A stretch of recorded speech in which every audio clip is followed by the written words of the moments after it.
এই বিএনপি রাজশাহীর মানুষ চায় না তো। রাজশাহীতে ইতিমধ্যে চারটা মার্ডার হয়ে গেছে, আপনারা জানেন।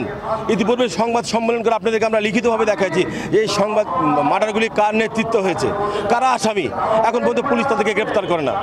এই আওয়ামী লীগের যারা 15 বছর আওয়ামী লীগের মিষ্টি খেয়েছে, আওয়ামী লীগের সঙ্গে ব্যবসা বাণিজ্য করেছে, ঘোরাফেরা করেছে, আজকে তারা বিএনপির নেতা।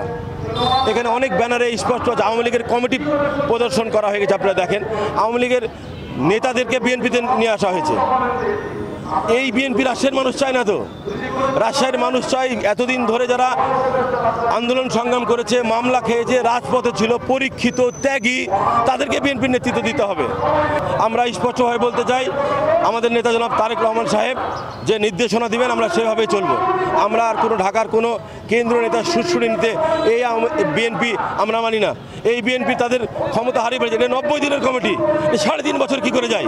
এটা সাংগঠনিকভাবে এমনি এরা বিলুপ্ত হয়ে যায়, এরা বিলুপ্ত হয়ে গেছে, এদের মেয়াদ শেষ। এই কমিটিতে রাজশাহী চলবে না।